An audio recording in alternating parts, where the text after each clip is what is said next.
The alien market was loud, bright, and full of strange lights, but the small alien girl did not see any of it. She only felt fear. Her thin legs trembled as she hid behind a stack of broken crates, her glowing blue eyes watching every shadow, like it could attack her. She had run for hours, maybe more, but her body was weak and her breath was sharp and painful. She knew the patrol was searching for her. If they found her, she would be dragged back to the master who owned her life. The storm outside made everything worse. Rain hit the roof again and again, like hands trying to break inside. The girl hugged her knees tightly, trying not to cry. Tears made noise, and noise meant danger. She kept telling herself to stay quiet, but her body shook so much that she could barely control it. A group of guards walked past her hiding place. Their boots hit the ground hard, their metal armor shining even in the dim light. She heard one of them shout that the runaway asset must be found. Another guard laughed and said she would not survive long anyway. The girl swallowed her breath and pushed deeper behind the crates, her heart pounding so fast it hurt. When the guards finally moved away, she allowed herself one small breath of relief. But then she made a mistake. She tried to stand. Her legs refused to hold her, and she collapsed, hitting a loose metal sheet. The sound echoed across the empty section of the market. Someone heard it. Footsteps came closer, not heavy guard steps. Softer, slower, almost confused. The girl crawled backward, ready to run even if her body broke. A tall human man in a simple janitor uniform stepped into view. He carried a cleaning bag on his shoulder, and there was dirt on his clothes. But his eyes were calm, not cruel. His name was Liam. He stopped when he saw her, shocked for a moment. The girl froze, expecting him to shout, call guards, or grab her like every human she had known before. But Liam did none of that. He took one small step forward and lowered his voice. Hey, are you hurt? The girl shook her head fast. She wanted to tell him to go away, but her voice refused to come out. She tried to stand again, but her legs failed, and she fell forward. Liam rushed and caught her before she hit the ground. His hands were warm, steady, and careful. It confused her. Humans were not careful. Humans were loud and cold. Humans used people like her. Why was this one gentle? She pushed against his chest weakly, whispering, Don't sell me back, please. Her voice cracked like glass. Liam's eyes widened. Sell you? No. I'm not here to. But before he finished, the sound of guards echoed again. They were returning. The girl felt her heart break. If the guards saw her with a human, they would think she belonged to him. They would force him to hand her over, and her master would punish her for running. She grabbed Liam's shirt, shaking. Please, hide me, please. Her fear was raw, shaking her whole body. Liam looked at her terrified face, then at the direction of the guards. He did not understand the full story, but he understood one thing clearly. She needed help right now. Without another word, he lifted her gently in his arms and slipped behind a row of stalls. He moved fast but quiet, trying to avoid every open corridor. The girl buried her face in his shoulder, not because she trusted him, but because she feared the world outside even more. One guard passed so close that Liam could see his reflection in the man's armor. The girl held her breath. Liam did too. The guard hesitated, looked around, and then walked away. Only when the danger passed did the girl open her eyes. She looked at Liam, confused and scared. No one had ever risked anything for her before.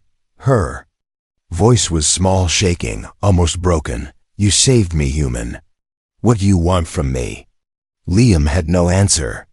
He didn't even understand why she thought saving her meant he wanted something. And that confusion was only the beginning of a much bigger story. Liam carried the trembling alien girl through the dim hallway of the market station, searching for a place where the guards would not think to look. He finally stopped in front of a small storage room, old, dusty, and rarely used. He pushed the door open with his shoulder and stepped inside, lowering the girl carefully onto a stack of soft cloth rolls. The door clicked shut behind them, locking the world outside. The girl curled into herself like a frightened animal. Even in the safety of the room, her hands shook. Liam knelt in front of her, trying to keep his voice calm. "You're safe here," he said gently. "No one will hurt you." She stared at the floor, not believing a single word. Safety was something she had never known.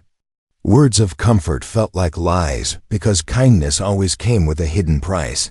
When Liam offered her water, she flinched, so hard that the cup almost fell from his hand. "I'm not going to force you," he said softly. "Just drink if you want." Her glowing blue eyes searched his face for any sign of a trick. In her world, nothing was free. Not food, not shelter, not life. She took a tiny sip, then stopped suddenly as if realizing she was already in debt. Her voice was small. What do you ask in return?" Liam blinked. "Return? Nothing. I'm just helping you." But she looked at him with fear, not trust. She hugged her knees tighter. "My people. We are taught that if someone saves us, we belong to them," she whispered. "We must obey them. We must give whatever they want." Her voice cracked. "Because our life is their property now." Liam felt cold shock run through him. No wonder she was terrified. No wonder she whispered that strange question earlier. "What do you want from me?" In her culture, saving someone meant ownership. He shook his head firmly. "You don't belong to me. You don't belong to anyone." But the girl's fear only deepened. "If I say no, they punish. If I say yes, I break. There is no path. That is mine." She looked at him with trembling eyes. "Humans always take something." Liam wanted to argue, but a sudden loud knock on the storage door froze both of them in place. "Janitor!" A harsh voice shouted. "Open up!" The girl panicked. She slid off the cloth rolls and crawled behind a stack of boxes, clutching her hands over her mouth to stop her breathing. Her whole body trembled. Liam stepped toward the door, forcing his voice to stay steady. "1 second." The supervisor entered without waiting. He was a thick man with a flat face and sharp eyes. He hated aliens, especially runaways. He scanned the room slowly. "Why is this door locked?" The supervisor asked. "Cleaning," Liam lied, trying not to look at the boxes where the girl hid. The supervisor squinted, stepping further inside. His shoes scraped the floor, each step moving dangerously close to her hiding place. Liam's heart pounded. "There was noise reported here," the supervisor said. "Some kind of trouble." "No trouble," Liam replied quickly. "Just stuff. Falling. Old room. Things slip." The supervisor looked at him suspiciously. Then he reached for a box, the same one the girl hid behind. Liam reacted instantly. "Sir, careful," he shouted. "There's broken equipment there. You'll cut your hand." The supervisor froze, annoyed. "Then throw it out."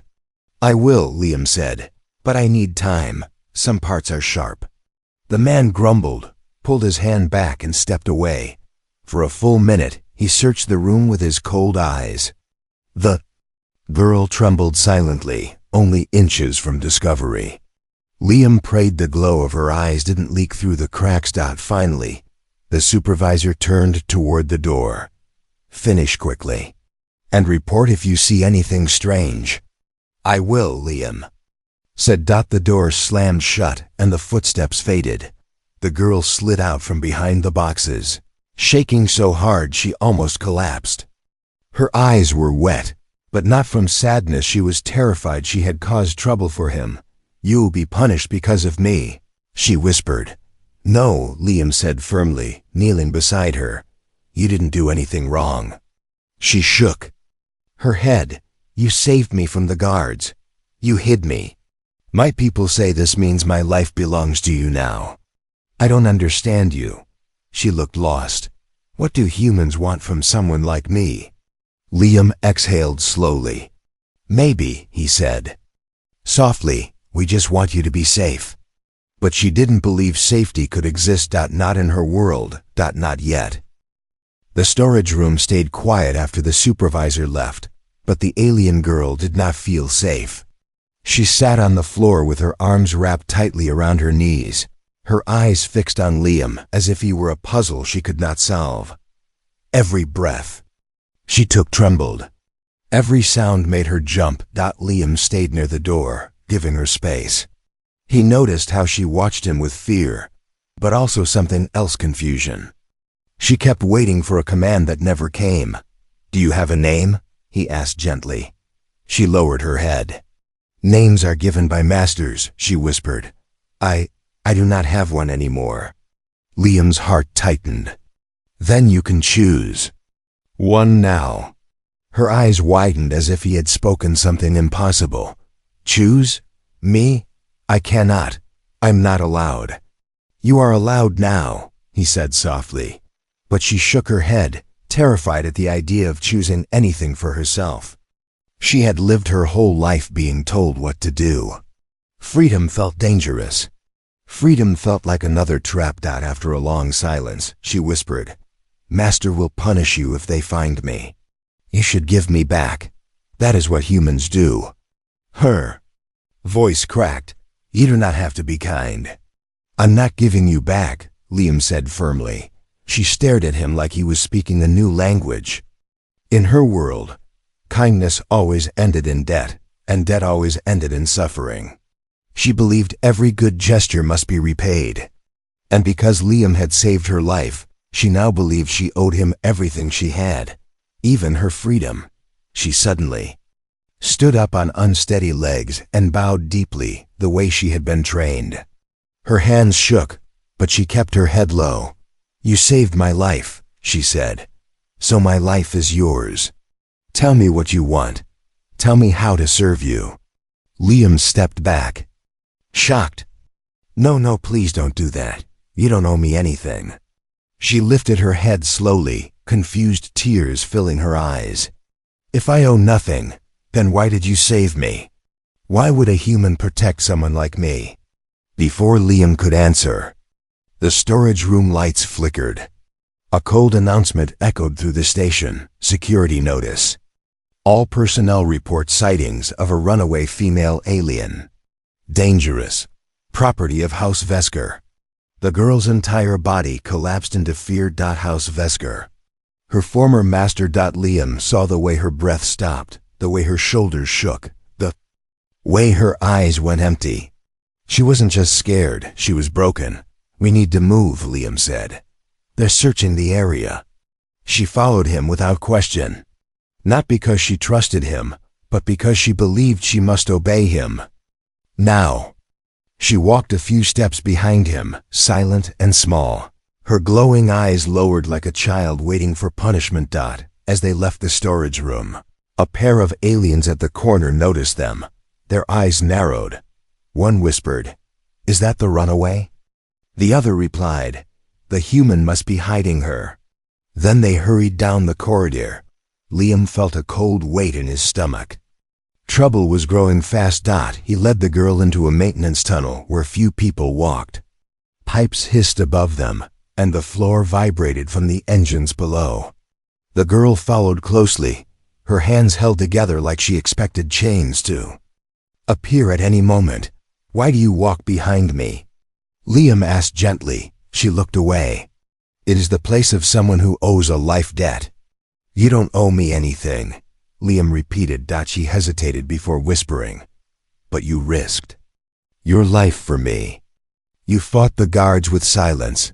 You hid me. You kept me safe. In my world, no one does this unless they want something in return. I don't want anything, Liam said. Her voice grew even smaller. Then, I don't understand humans. They walked deeper into the tunnel. The lights flickered again. A loud alarm sounded somewhere above them. Liam knew rumors would spread fast. Soon, security would search every corner. They stopped at a metal hatch. Liam opened it to reveal a dark room full of old machines. The girl hesitated at the doorway. "Go inside," he said softly. "You'll be safer here." She stepped into the darkness, then turned to him with trembling eyes. "Human, if I do not understand why you help me, how can I repay you?" "You repay me by staying alive," Liam answered. She stood still, breathing fast. Those words hit her like something unimaginable. No one had ever said her life had value, not even she believed it before now. But before she could speak, footsteps echoed from behind them. They were no longer alone. The echo of approaching footsteps made Liam's heart race. He pushed the girl gently deeper into the dark machine room and quietly closed the hatch behind them. The room was cold, filled with old engines, dusty wires, and metal crates stacked like forgotten memories. A single dim light flickered above, just enough for them to see each other's faces. The girl pressed herself against the wall, her eyes wide and glowing faintly in the darkness. She tried to stay small, as if shrinking might make the danger disappear. Liam put a finger to his lips, signaling her to stay quiet. Footsteps passed outside, slow and searching, but after a tense minute, they faded away, only when the silence returned did the girl breathe again. Liam knelt beside her. "Are you hurt anywhere else?" She shook her head at first, but her silence felt wrong. She held her arms tightly, hiding something under her sleeves. Liam noticed the way she flinched when she moved them. "You're not telling me the truth," he said softly. "You're in pain." Her eyes dropped to the floor. "Pain is normal," she whispered. "Pain means you are alive enough to work. That is what my master said." Liam felt anger rise in his chest. Pain shouldn't be normal. The girl slowly loosened her grip on her sleeves. With trembling fingers, she pushed the fabric up, revealing long, thin scars, old and new, some healed badly, some fresh and red. They ran across her arms like the marks of a cruel history. Liam stared, horrified. "Who did this to you?" She lowered her head. "House Vesker, my master. He said scars make us remember our place." "You don't deserve this," Liam said, his voice tight with emotion. But she shook her head again. "Master said we are born to serve. If we forget, the whip teaches us." She hesitated, voice trembling. "Isn't that how humans treat their weak?" "No," Liam said instantly. "Not all humans. Not me." Her eyes softened with confusion. She didn't understand kindness without a chain tied to it.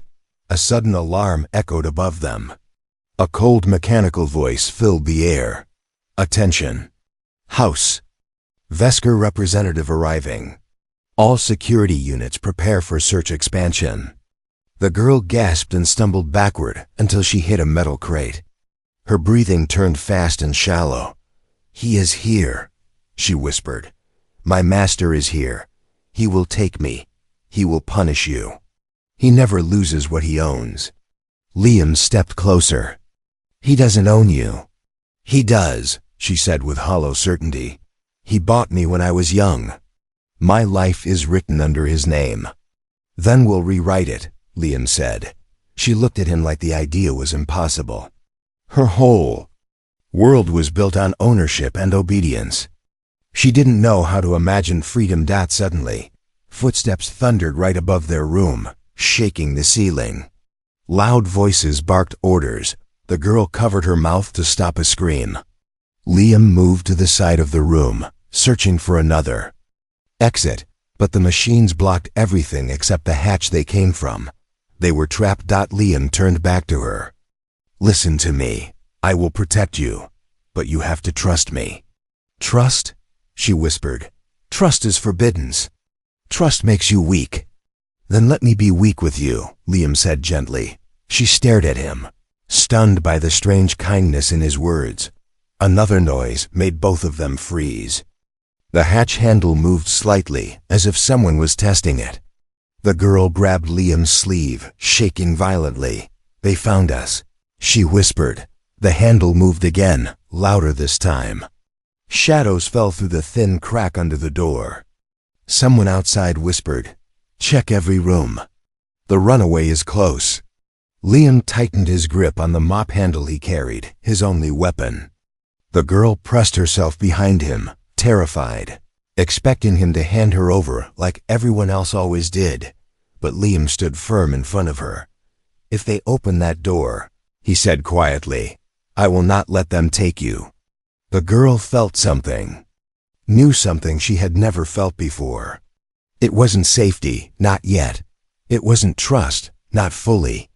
But it was the first small spark of hope. Outside, the latch clicked. The door began to open. The hatch opened slowly, and bright hallway lights spilled into the dark machine room. Liam stepped in front of the girl, gripping the old mop handle like a weapon, even though it was nothing against trained guards. His heart raced, but he did not move. He would not step aside. A guard pushed the hatch wider and leaned in. He scanned the room with sharp eyes, but the shadows from the machines made it hard to see clearly. Liam stood still, using his body to block the girl behind him. "What are you doing in this restricted room?" the guard demanded. "Cleaning," Liam said calmly, even though sweat slid down his back. "Supervisor told me to check this area." The guard frowned. Something about Liam's voice made him pause. He took one step forward, and the girl squeezed her hands over her mouth to stop a sound from escaping.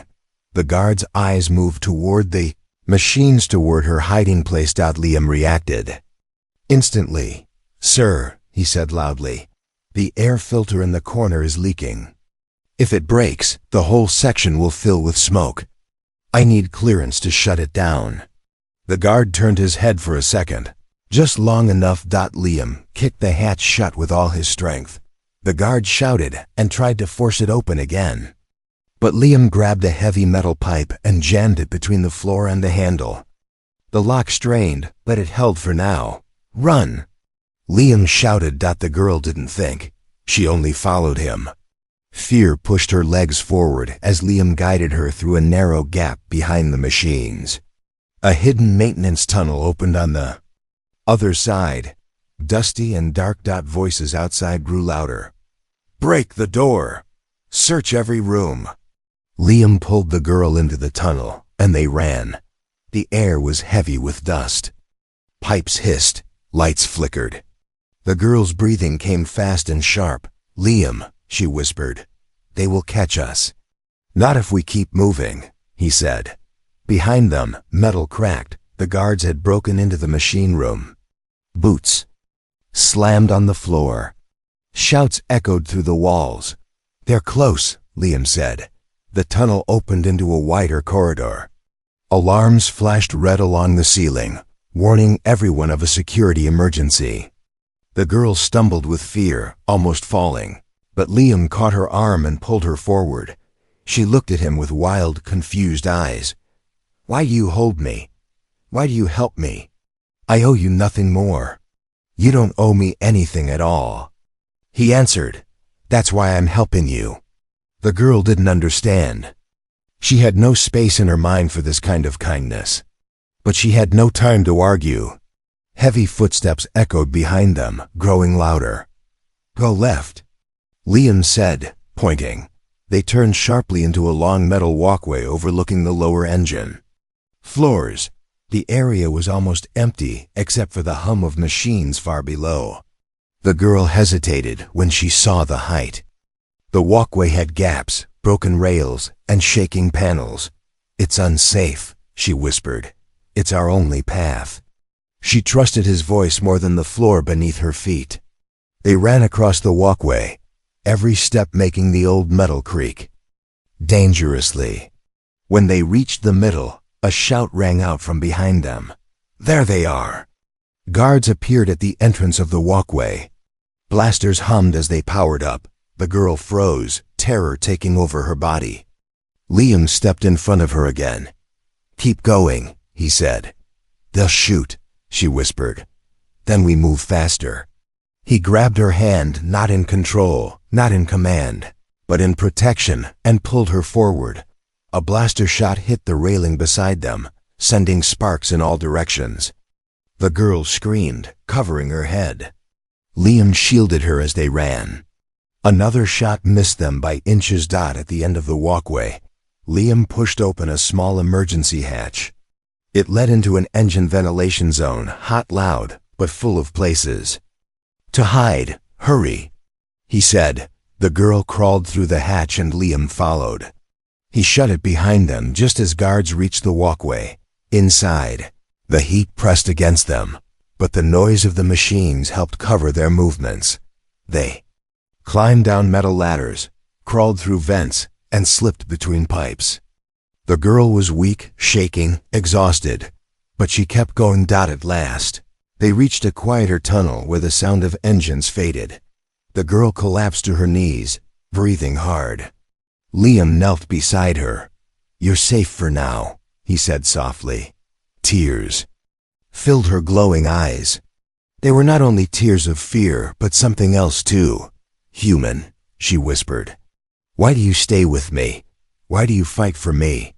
I have nothing to give." Liam shook his head. "I don't want anything. I just want you free." She stared at him, stunned. In her world, no one had ever said that before. The tunnel ahead grew cooler as Liam guided the alien girl through a narrow metal passage lit by pale blue emergency lights. Her steps were weak, but she followed him with silent determination. Every few moments she looked behind them, expecting guards to appear at any second. Liam stopped at a junction where 3 tunnels met. He listened carefully. No footsteps, no alarms. Only the soft hum of machines far away. "We can't keep running forever," Liam said. "They will catch us sooner or later. We need to face this in the open." The girl's eyes widened with fear. "Face? No. If they see me, they will take me, and you. You will be punished." "Maybe," Liam said honestly. "But running won't fix anything." She shook her head so hard her hair fell across her face. "You don't understand. Liam, my master owns the law. He owns people. If he says I belong to him, no one will help us. Then we'll make them listen," Liam said. "We'll go to the High Council." Her knees buckled. No, please. They will give me back. They always support the strong." "But," Liam placed a firm hand on her shoulder, "not if the truth is louder." The girl looked into his eyes and saw something she never understood before: belief. Not belief in himself, but belief in her. Enough belief to stand against someone powerful. "Still," she whispered, trembling, "if he lies, the council will listen to him. They don't listen to people like me." "Then I'll speak for you," Liam said. She swallowed hard. "And if they punish you too?" Liam smiled softly. "Then we'll face that together." Her breath caught. No one had ever said together to her. She had always been alone. They reached the elevator that led to the upper colony levels. Liam pressed the control pad. The girl grabbed his sleeve. "Liam, I am scared." "I know," he said gently. "But fear is stronger when you stand alone." "You're not alone anymore." The elevator doors opened with a soft hiss. They stepped inside, and the doors closed again, lifting them toward the grand chamber of the High Council. The council hall was massive, built with silver walls and glowing pillars that stretched toward the ceiling. Representatives sat in curved rows, murmuring to each other. Liam and the girl stood at the center of the floor, small and out of place. Gasps spread across the chamber when House Vesker's master entered from the opposite side. He walked proudly, surrounded by guards. When he saw the girl, a thin smile cut across his face. "There you are," he said coldly. "You caused trouble again." The girl hid slightly behind Liam, shaking. The master turned to the council. "This human stole my property. Return her to me, and we will forget the incident." Whispers rose. Some believed him. Some didn't. Single quotes T. Liam stepped forward. "She isn't your property. She deserves freedom. The master laughed. Freedom? She belongs to my house by contract. She has no rights, no voice, and no choices. Humans should not interfere. The council murmured louder. The girl looked at Liam, terrified. Her voice trembled. Liam, they won't believe you. Yes, they will, Liam whispered. If they hear you. Me, she whispered back. I am nothing.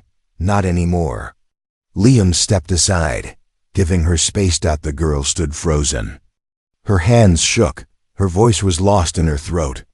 She had been punished all her life for raising it. The master sneered. Go on, girl. Tell them you belong to me. Silence filled the chamber. At last, she lifted her head. Her glowing blue eyes were full of fear, but also a small spark of courage, born from Liam's kindness. She stepped forward. Her voice cracked at first. I was told I am property. I was told my pain is normal. I was told kindness is a chain. The council quieted. She continued, louder, trembling but brave. He saved me, but he asked for nothing. No command, no price, no ownership. Gasps filled the room. She looked at Liam with soft eyes.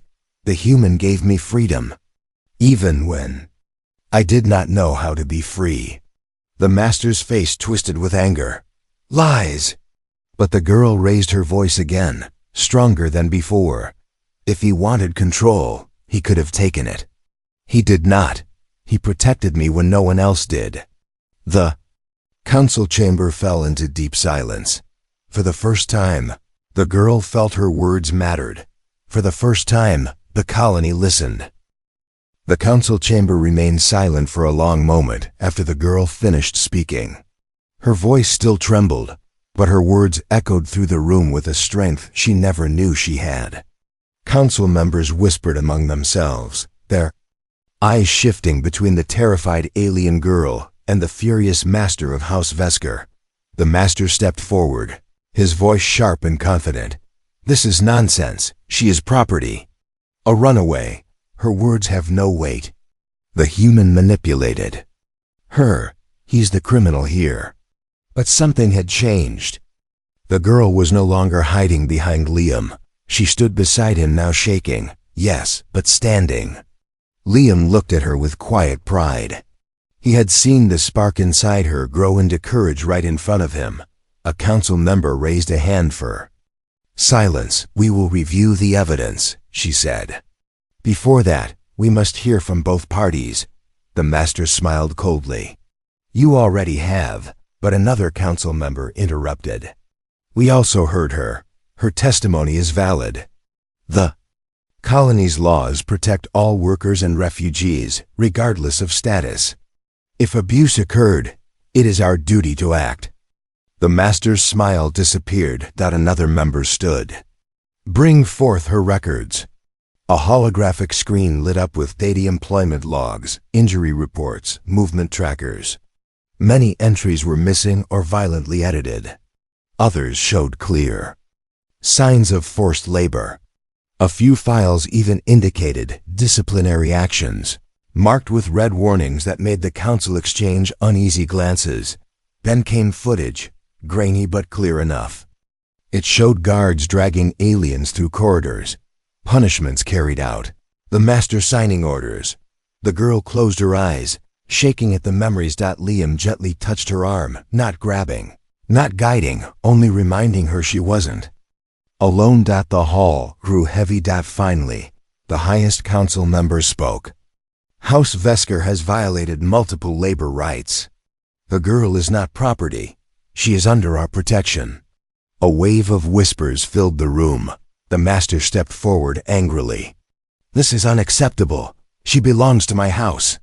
This human interfered. Silence. The council leader ordered. Your actions broke the law. You will be detained during the investigation. Guards moved toward him. He tried to step back, but they surrounded him. His face twisted with rage as they secured him in restraints. The girl watched him go, her eyes wide with disbelief. And something like release. He cannot take you anymore, Liam whispered. She turned to him slowly. Is it true? Am I free? Yes, Liam said. You always should have been. Tears filled her eyes, soft, silent tears. Not of fear this time, but of something she never understood until now. Relief. A council member approached them. You may stay in the colony under protection. We will give you food, shelter, and medical care. No one will harm you. The girl nodded, still overwhelmed. She looked down at her hands, touching her arms where the scars lay. For the first time, they didn't feel like chains. She looked at Liam again, her voice barely above a whisper. Human, what do you want from me now? Liam smiled softly, the same warm smile he had shown from the beginning. Nothing. I want you to choose your own life. She stared at him, trying to understand the meaning of those words. Her life had always been directed by someone else. Suddenly she had choices. The idea frightened her, but also excited her. What? If I choose wrong? She whispered. Then you'll learn, Liam said. Everyone learns, even humans. Her lips curved into a small, uncertain smile, her first real smile. The council dismissed them, and Liam walked with her toward the lower halls of the colony. For the first time, she walked beside him, not behind him. People stared as they passed, some with confusion, some with curiosity, some with quiet respect. But she kept walking, her head a little higher now. At the exit of the hall, Liam stopped. Where do you want to go first? She hesitated. Then she looked toward the bright main corridor, where people talked, laughed, and lived freely. I want to see the world, she said softly. The world you said I could choose, Liam nodded. Then let's start there. They walked forward together. Her steps were unsure, but they were her own. And with every step, the shadows of her past grew smaller behind her. She did not know what the future held, but she knew one thing clearly. A single human had changed everything.